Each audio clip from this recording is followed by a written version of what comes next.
Guys, for today's video, medyo informal lang muna itong video natin because I wanted to share something sa inyo na sa tingin ko magbe-benefit kayo in terms of how are you managing your monies. And for sure, somehow na-experience nyo na rin itong ganitong issue wherein pag kailangan nyo ng pera tapos mag-withdraw kayo or maglalabas kayo ng pera sa inyong digital accounts, down or system maintenance or wala kayong mapagkunan ng pera. So kung naging problema mo rin yan, yan ang pag-uusapan natin today. Samahan niyo ako.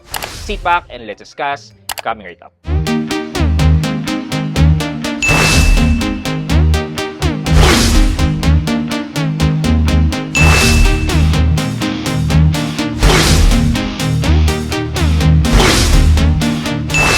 Hi guys, this is Pat and you're in Pat Quintos Review TV. So if you're new to my channel, I do reviews about personal finance na meron ng experience or meron na ako knowledge na ginawa ko na yan ng videos and playlist na makikita nyo dito sa taas. At kung bago ka dito sa channel ko, you may want to consider subscribing to my channel. It's so funny na merong ganito infographics na nakita ko sa Reddit. Kung makikita nyo dyan, may lalaki na nagpunta sa 7-Eleven store yata to.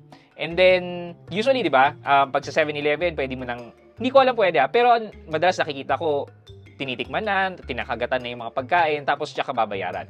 Well, dapat hindi ganun talaga eh. I mean, dapat bayaran mo muna bago mo i-consume. But hindi ko alam, meron talagang ganyan minsan na kahit sa loob ng grocery na binubuksan na yung pagkain, tapos babayaran naman daw. Parang ganon. Walang foolproof na rule about it. But sa pagkakaalam ko, kailangan syempre bayaran mo muna. Itong infographics na to, ginawa niya yan, kinain niya sa loob ng 7-Eleven. And then, nung magbabayad na siya, yun, down ang GCash. Kung wala kang kapera-pera at ang pera mo lang ay nasa loob ng GCash or other online digital banks, online banks, yan, at wala kang dalang cash, naku, sakit sa ulo, di ba? Ang sakit sa ulo niyan. Anong gagawin mo, lalo na kung nasa loob lang ng GCash ang pera mo, tapos maintenance, di ba? Well, ang masasabi ko lang dyan talaga is prevention is better than cure. Ibig sabihin nito, wag mo nang hayaan na malagay ka dun sa ganyang sitwasyon. Dapat meron kang plano na plan A, plan B, plan C if everything fails. Napakaliit na scenario lang yan. Pero sa totoo talaga, merong ganyang pangyayari na even ako na-experience ko. Well, eto guys, hindi naman GCash or online banks eh. Issue na rin to even before, wherein yung tipong mag-withdraw ka ng pera sa ATM, di ba? Tapos madedebit ka. Madedebit ka, ibig sabihin, walang perang lumabas dun sa ATM pero nabawasan yung balance mo. Thus, magpa-file ka ng report, magpa-file ka ng complaint, di ba? Which would take couple of days para ma-resolve at maibalik sa iyo yung pera mo. So, ako, na-experience ko yan. Magpopondo ako ng cheque, nag-withdraw ako sa ATM from my BDO account at popondohan ko yung cheque ko sa BPI. So, nung nag-withdraw ako sa BDO, walang lumabas na pera. Saktong-sakto na yun na lang yung natitira kong kailangang ipambayad dun sa cheque. I mean, pambayad dun sa kotse ko. So, anong mangyayari? Pag hindi ko nakuha yung pera ko, magpe-penalty ako.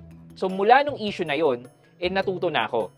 Natuto na ako na isettle na maaga, magplano ahead, at i-anticipate yung mga issues na pwede kong ma-experience. But matapos ko lang yung kwento ha, during that time, ang ginawa ko is talagang nagreklamo ako dun sa branch. At sinabi ko dun sa branch, kasi branch lang yun eh. Sabi ko dun sa branch, paano po yan? Due po ng check-in ko tomorrow. Anong mangyayari? Magbabounce po yun. Lalagyan po ako ng bouncing check fee. Tapos maliliit pa yung pagbabayad ko ng kotse. Buti na lang at ginawa nila ng paraan. Dahil branch sila, in-extract nila yung report dun sa ATM, nagtali sila, tapos na-prove nga na walang nilabas na pera nung nag-withdraw ko. Thus, binalikdaban din nila kaagad at nakuha ko rin naman yung perang kailangan ko. To make the long story short, ang learning na gusto kong i-share sa inyo is una, huwag kayong papakasigurado. Make sure to anticipate any issues na pwede nyong ma-experience. Pangalawa is don't put everything in one basket. Don't put your eggs in one basket. Kasi kapag nahulog yung basket na yan, nabasag lahat ng itlog. Meaning, kapag nag-down yung GCash na nandun lahat ng pera mo, nga ka. Paano kayo kakain? Paano ka magbabayad ng pamasahe? Etc. etc. Kung dun lang nakalagay ang pera mo. What I suggest is that utilize other banks and other e-wallet at i-spread nyo yung pera nyo para naman just in case na mag-down ng isa, meron pa rin kayong ma-access na funds until such time na maibalik yung pera sa inyo. However, kung katulad ko, nung nag-withdraw nga ako na talagang yun lang yung last pera ko, make sure na magbayad kayo na maaga. I mean, possible na hindi mag-reflect kaagad during the due date kayo nagbayad, magbayad kayo na maaga para meron pa kayong extra time para i-resolve yung issue in case na may sumulpot na problema. Again, prevention is better than cure, and do not put all your eggs in one basket. So, for our question of the day, nakaranas na rin ba kayo ng ganyan na kailangan nyo ng pera nyo? However, biglang down ang online bank nyo, GCash nyo, etc. nang hindi kayo makapag-withdraw? Anong naramdaman nyo at nagawa nyo ba ng paraan? Let me know sa comment section sa baba for our weekly giveaway. Yun lamang po for today's video. But before we end this video, mag-shoutout po muna tayo. At shoutout kay Eliyahu at Eliyahu1896. Sabi po niya, thank you Pat, big help.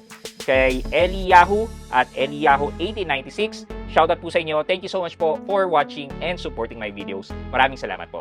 I hope you like this video, leave a thumbs up, and if not, wala nang problema dyan, but continue to support me by subscribing to my channel, by clicking the subscribe button and also the bell button sa sabing subscribe para makareceive kayo ng latest notification sa lahat ng upload ko. Again guys, this is Pat Quinto, and you're in Pat Quinto's Review TV. Bye-bye!